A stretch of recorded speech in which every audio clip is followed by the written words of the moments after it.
ये कहानी अकाल पीड़ित एक गांव की है।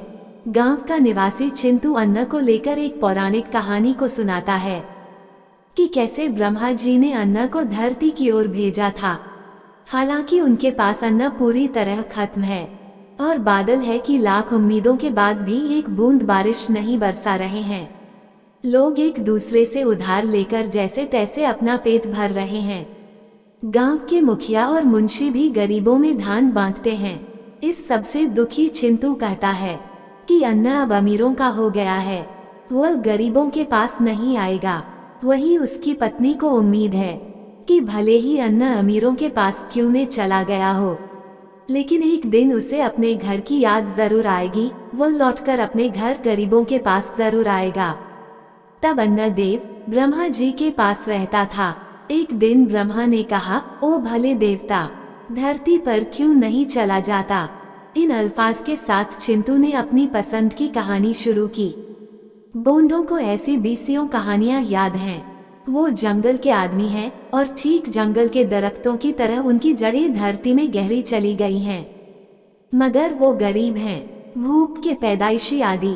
चिंटू को देखकर मुझे ये गुमान हुआ कि वो भी एक देवता है जो धरती के वासियों को अन्ना देव की कहानी सुनाने के लिए आ निकला है। गहरी तारीकी छाई हुई थी। अलाव की रोशनी में बगल की पगडंडी किसी जवान गोंडन की मांग मालूम होती थी। घूम फिरकर मेरी निगाह चिंटू के छुरियों वाले चेहरे पर जम जाती। कहानी जारी रही। देवता धरती पर खड़ा था, पर वो बहुत ऊंचा था। 12 आदमी एक दूसरे के कंधों पर खड़े होते, तब जाकर वो उसके सर को छू सकते। एक दिन ब्रह्मा ने संदेश भेजा, ये तो बहुत कठिन है भले देवता, तुझे छोटा होना होगा, आदमी का आराम तो देखना होगा। देवता आधा रह गया, पर ब्रह्मा की तसल्ली न हुई। आदमी की मुश्किल अब भी पूरी तरह हल न हुई थी। उसने फिर संदेश भेजा और देवता 1/4 रह गया। अब सिर्फ 3 आदमी एक दूसरे के कंधों पर खड़े होकर उसके सर को छू सकते थे। फिर आदमी खुद बोला, तुम अब भी ऊंचे हो मेरे देवता। अन्ना देव और भी छोटा हो गया। अब वो आदमी के सीने तक आने लगा। फिर जब वो कमर तक रह गया तो आदमी बहुत खुश हुआ। उसके जिस्म से बालें फूट रही थीं। मालूम होता था कि सोने का पेड़ खड़ा है। आदमी ने उसे झिंझोड़ा और बालें धरती पर आ गिरी। मैंने सोचा और सब देवताओं के मंदिर हैं, मगर अन्ना देव वो खेतों का कदीमी सरपरस्त खुले खेतों में रहता है, जहाँ हर साल धान उगता है, नए दानों में दूध पैदा होता है, माँ होने वाली छोकरी की छातियों की तरह। हल्दी बोली, अब तो देवता धरती के बीचों बीच कहीं पाताल की तरफ चला गया है। चिंटू ने फटी फटी आंखों से अपनी बीवी की तरफ देखा। ऐसा भयानक काल उसने अपनी जिंदगी में पहली बार देखा था। धरती इस तरह बंजर हो गई थी जैसे औरत बांझ हो जाएगी या किसी नन्हे की माँ की छाती सूख जाए। हल्दी फिर बोली, और देवताओं की तरह अन्ना देव भी बहरा हो गया है। चिंटू ने पूछा, पर अन्ना देव क्यों बहरा हो गया? ये मैं मूर्ख क्या जानूं, पर बहरा तो वो हो ही गया है।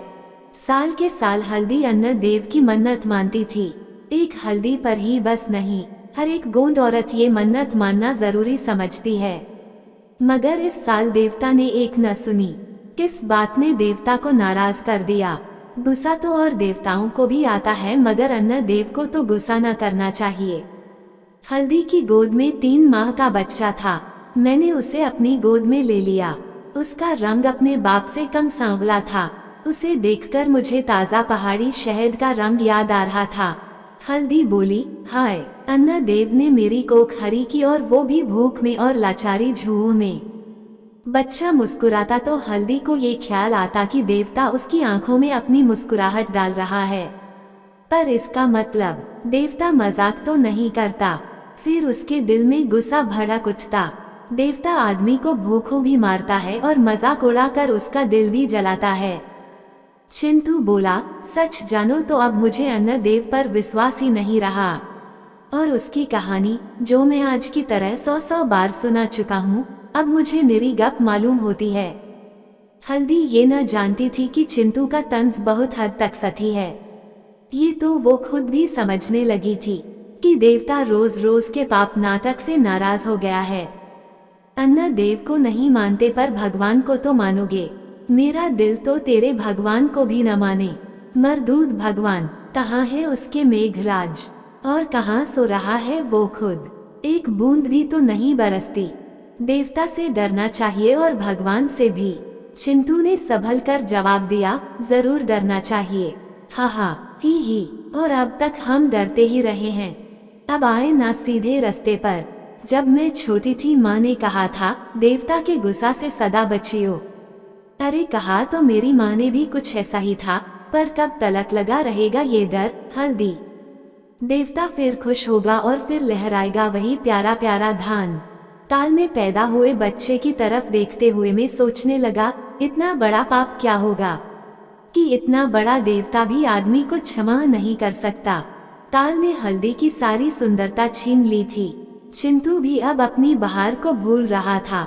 अब भी खड़ा था मगर टहनियाँ पुरानी हो गई थीं और नई कोम्पलें भी नजर नहीं आती थीं। हल्दी ने मुझे बताया कि उसकी चुलबुलाहट और उसके हंस हंसकर बातें करने के अंदाज ने चिंटू को उसकी तरफ मुतवज्जा किया था। तब वो जवान थी, एक मस्त हिरनी। उसकी नाक मोटी थी और नथुने भी कम चौड़े न थे। पर जब वो उछलती कूदती एक खेत से दूसरे खेत में निकल गई और चिंटू ने उसे देखा तो उसके दिल में भी एक हिरन जाग उठा। वो भी दौड़ने लगा। एक रोज वो उसके पीछे भाग निकला तो वो पीपल के पेड़ तले खड़ी हो गई। खेतों में धान लहलहा रहा था, 151 प्यार की तरह जो दिल में उगता है। पहले वो कुछ डरी, फिर वो मुस्कुराने लगी। जब चिंटू ने अपनी उंगलियों से उसके बाल सुझाने शुरू किए और ब्याह की बात छेड़ी तो हल्दी ने सहमी हुई आवाज से कहा था, अन्ना देव हमें देख रहा है, पहले उसका ध्यान कर लो, फिर ब्याह का नाम लेना। हल्दी का ख्याल था कि देवता धान के पौधों में छिपा बैठा है और उनका प्यार उसने देख लिया है। जब चिंटू ने रेशम के कीड़ों का गीत गाया था तो हल्दी ने ये महसूस किया था कि चिंटू भी ऐसा ही एक कीड़ा है। ये दूसरी बात है कि कीड़े ब्याह नहीं करते, सिर्फ प्यार करते हैं। हल्दी ने अन्ना देव की सौगंध खाकर अपनी सच्चाई का यकीन दिलाया था और चिंटू ने कहा था, तुम जरूर बोल कि सच्ची रहोगी हल्दी। अन्ना देव की सौगंध बहुत बड़ी सौगंध होती है। हल्दी का बच्चा मेरी गोद में रोने लगा। उसे लेते हुए उसने सहमी हुई निगाह से अपने खाविंद की तरफ देखा। बोली, ये काल कब जाएगा? जब हम मर जाएंगे और न जाने ये तब भी न जाए। ये कर्तकी और कोदो धान की तरह पानी नहीं मांगते। ये भी न उगे होते तो हम कभी के भूख से मर गए होते। उन्होंने हमारी लाज रख ली, हमारी भी, हमारे देवता की भी। देवता का बस चलता तो उन्हें भी उगने से रोक देता। पापी देवता, ऐसा बोल न बोलो, पाप होगा। मैं कब कहता हूँ पाप न हो 100 बार हो। ना, पाप से डरो और देवता के गुस्से से भी। मैंने बीच बचाव करते हुए कहा, दोस्त तो सब आदमी का है, देवता तो सदा निर्दोष होता है। रात गमज़दा औरत की तरह पड़ी थी। दूर से किसी खूनी दरिंदे की दहाड़ गूंजी। चिंटू बोला, इन भूखे शेरों और रिछों को अन्ना देव मिल जाए तो वो उसे कच्चा ही खा जाएं। बैसाखू के घर रुपए आए तो हल्दी उसे बधाई देने आई। बिप्ता में 25 भी 500 हैं। रामू सदा सुखी रहे। अन्ना देव से तो रामू ही अच्छा निकला। बैसाखू ने फरमाइशी कहा लगाकर कहा। चिंटू बोला, अरे यार छोड़ ऐसे अन्ना देव की बात। अन्ना देव, वन देव। हल्दी ने अपने खाविंद को सर से पांव तक देखा। इस तंज से उसे चिढ़ थी। देवता कितना भी बुरा क्यों न हो जाए, आदमी को तो अपना दिल ठीक रखना चाहिए, अपना बोल संभालना चाहिए। गुस्से में जली भुनी हल्दी अपनी झोपड़ी की तरफ चल दी। बैसाखू ने फिर कहा लगाया, वाह भाई वाह, रांड अब भी अन्ना देव का पीछा नहीं छोड़ती। चिंटू बोला, जपने दो उसे अन्ना देव की माला। हम तो कभी न माने ऐसे पापी देवता को। तू सच कहता है चिंटू, देवता पापी हो गया है।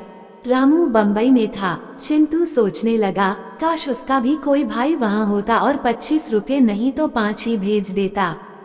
बैसाखू ने पोस्टमैन को एक दुअनी दे दी थी, मगर उसे इस बात का अफसोस ही रहा। बार बार वो अपनी नकदी गिनता और हर बार देखता कि उसके पास 24 रुपये 14 आने हैं, 25 रुपये नहीं। झोंपड़ी में वापस आया तो चिंटू ने हल्दी को बेहोश पाया। उसने उसे झंझोड़ा, रसोई की भी फिक्र है, अब सो नहीं हल्दी। दोपहर तो ढल गई। उस वक्त अगर खुद अन्ना देव भी उसे झंझोड़ता तो होश में आने के लिए उसे कुछ देर जरूर लगती। थोड़ी देर बाद हल्दी ने अपने सिरहाने बैठे खाविंद की तरफ घूर कर देखा। चिंटू बोला, आग जलाओ हल्दी, देखती नहीं हो भूख से जान निकली जा रही है। पकाऊं अपना सर? चिंटू ने डरते डरते साथ आने हल्दी की हथेली पर रख दिए और उसके चेहरे की तरफ देखकर बोला, ये बैसाखू ने दिए हैं हल्दी, और मैं सच कहता हूँ मैंने उससे मांगे न थे। हल्दी शक भरी निगाहों से चिंटू की तरफ देखने लगी। क्या आदमी गरीबी में इतना ही गिर जाता? मगर चिंटू के चेहरे से साफ पता चलता था कि उसने मांगने की जलील हरकत नहीं की थी। और फिर जब एक एक करके सबके सब पैसे गिने तो उसकी आंखें दबदबा आईं। 4 रोन्स दाल भात का खर्च और चल जाएगा। शुक्र है अन्ना देवता का, लाख लाख शुक्र है। अन्ना देव का या बैसाखू का? अन्ना देव का, जिसने बैसाखू भाई के दिल में ये प्रेम भाव पैदा किया। चिंटू का चेहरा देखकर हल्दी को सूखे पत्ते का ध्यान आया जो टहनी से लगा रहना चाहता हो। दूर एक बदली की तरफ देखती हुई बोली, काश बूंदा बांदी ही हो जाए, अनाथ छोकरी के आंसुओं की तरह। मगर तेज हवा बदली को उड़ा ले गई और धरती बारिश के लिए बराबर तरसती रही। काल ने जिंदगी का सब लुत्फ बर्बाद कर दिया था। मालूम होता था धरती रो देगी, मगर आंसुओं से तो सूखे धानों को पानी नहीं मिलता। अन्ना देव को ये शरारत कैसे सूझी? मान लिया कि वो खुद किसी वजह से किसानों पर नाराज हो गया है, मगर बादलों का तो किसानों ने कुछ नहीं बिगाड़ा था। वो क्यों नहीं गिराते, क्यों नहीं बरसते? काश वो देवता की तरफदारी करने से इनकार कर दें। 4 एक छोटा सा गांव है। उस रोज यहाँ 200-300 गोंड जमा हुए। फडके साहिब और मुंशी जी धान बांट रहे थे। अपने हिस्से का धान पाकर हर कोई देवता की जय मनाता। अन्ना देव की जय हो। चिंटू गांव की पंचायत का दायां बाजू था। धान बांटने में वो मदद दे रहा था। लोग उसकी तरफ एहसान मंदाना निगाहों से देखते और वो महसूस करता कि वो भी एक जरूरी आदमी है। मगर लोग देवता की जय जयकार क्यों मनाते हैं? कहाँ है वो मरदूद अन्ना देव? वो खुद भी शायद एक देवता है, और शायद अन्ना देव से कहीं बढ़कर। हल्दी ने सोचा कि ये धान शायद अन्ना देव ने भेजा है। उसे दुखियारे गोंडों का ख्याल तो जरूर है, मगर जब उसने फडके साहिब और मुंशी जी को हलवा उड़ाते देखा तो वो किसी गहरी सोच में डूब गई। पहले तो उसके जी में आई कि हलवे का ख्याल अब आगे न बढ़े, पर ये ख्याल बादल की तरह उसके जहन पर फैलता चला गया। कहत सभा से मिला हुआ धान कितने दिन चलता? चिंटू के चेहरे पर मौत की धुंधली परछाइयां नजर आती थीं, मगर वो देवता से न डरता था। कभी कभी घुटनों के बल बैठा घंटों गैर शऊरी तौर पर देवता को गालियां दिया करता। मैंने समझा कि वो पागल हो चला है। 2-4 बार मैंने उसे रोका भी, मगर ये मेरे बस की बात न थी। वो देवता को अपने दिल से निकाल देना चाहता था, मगर देवता की जड़ें उसके जज्बों में गहरी चली गई थीं। चिंटू की गालियां सुनकर लोगों को एक खास तरह की खुशी होती। वो महसूस करते कि उनका बदला लिया जा रहा है, जो कि बहुत जरूरी है। अन्ना देव अगर कुछ भी दम रखता है तो चिंटू को मार देगा या फिर पहली तरह ठीक होकर उनका दोस्त बन जाएगा। गोंडों को इतनी देवता की जरूरत नहीं जितनी एक दोस्त की। वो देवता क्या जो घर का आदमी न बन जाए। एक दिन चिंटू बहुत सवेरे उठ बैठा और बोला, देवता अब धनवानों का हो गया है। मरदूद, पापी देवता, अरे मैं तो ना मानूं ऐसे नीच देवता को। पर नहीं, मेरे पति देवता तो सबका है, सबका है। अरे पगली, ये सब ज्ञान झूठा है, पर देवता तो झूठा नहीं। तो क्या वो बहुत सच्चा है? सच्चा है तो बरखा क्यों नहीं होती? देवता को बुरा कहना पाप होता है, 1000 बार हो। धूर्त देवता, ले सुन लिया, वो अब हमारे खेतों में क्यों आएगा? वो धनवानों की पूरी कचौरी खाने लगा है, निर्धन गोंडों की अब उसे क्या परवाह है। चिंटू की नुक्ताचीनी हल्दी के मन में गम घोल रही थी। उसने झोंपड़ी की दीवार से टेक लगा ली और धीरे धीरे अच्छे वक्तों को याद करने लगी। जब भूख का भयानक मुंह कभी इतना न खुला था। वो खुशी फिर लौटेगी, देवता फिर खेतों में आएगा, उसकी मुस्कुराहट फिर नए दानों में दूध भर देगी। उसके मन में अजब कश्मकश जारी थी। देवता पापी, नहीं तो नीच, नहीं तो वो बाहर चला गया तो क्या हुआ, तभी तो उसे दया आएगी ही। हल्दी संभल कर बोली, सच मानो मेरे पति, देवता फिर आएगा यहाँ। चिंटू का बोल और भी तीखा हो गया, अरे अब बस भी कर मेरी रांड, तेरा देवता कोई सांप थोड़ी है कि तेरी बीन सुनकर भागा चला आएगा। उस दिन रामू बम्बई से लौट आया। उसे देखकर हल्दी की आंखों को एक नई ही जबान मिल गई। बोली, सुनाओ रामू भाई, बम्बई में देवता को तो तुमने देखा होगा। रामू खामोश रहा। मेरा ख्याल था कि रामू ने बम्बई में मजदूर सभा की तकरीर सुन रखी होंगी और वो साफ साफ कह देगा कि देवता वेवता कुछ नहीं होता। अन्ना आदमी आप उपजाता है अपने लहू से, अपने पसीने से। अगर आदमी का लहू चूसना छोड़ दे तो आज ही संसार की काया पलट जाए। काल तो पहले से पड़ते आए हैं, बड़े बड़े भयानक काल, मगर अब सरमायादार रोज रोज किसानों और मजदूरों का लहू चूसते हैं।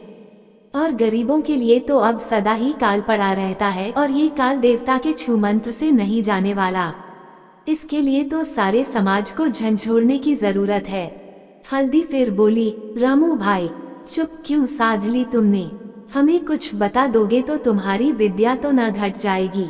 बम्बई में तो बहुत बरखा होती होगी, पानी से भरी काली उदी बदलियां घेर आती होगी और बिजली चमकती होगी उन बदलियों में रामू, और वहाँ बम्बई में देवता को रत्ती भर कष्ट न होगा। रामू के चेहरे पर मुस्कुराहट पैदा होने के फौरन बाद किसी कदर संजीदगी में बदल गई। वो बोला, हाँ हल्दी, अन्ना देव अब बम्बई के महलों में रहता है, रूपों में खेलता है। बम्बई में हल्दी, जहाँ तुमसे कहीं सुंदर रांडे रहती हैं। हल्दी कुछ न बोली। शायद वो उन दिनों के मुताल्लिक सोचने लगी जब रेलें इधर आ निकली थी और अन्ना देव पहली गाड़ी से बम्बई चला गया था। आंसू की एक बूंद जो हल्दी की आंख में अटकी हुई थी उसके गाल पर टपक पड़ी। परे आसमान पर बादल जमा हो रहे थे। मैंने कहा, आज जरूर धरती पर पानी बरसेगा। हल्दी खामोशी से अपने बच्चे को थपकने लगी। शायद वो सोच रही थी कि क्या हुआ अगर देवता को वहाँ सुंदर रांडे मिल जाती हैं। तभी तो उसे घर की याद सताएगी ही और फिर वो अपने आप ही घर की ओर चला आएगा। हल्दी हर दिन बस अन्ना देव की माला जपती और चिंटू उसकी इस आराधना से परेशान हो गया था।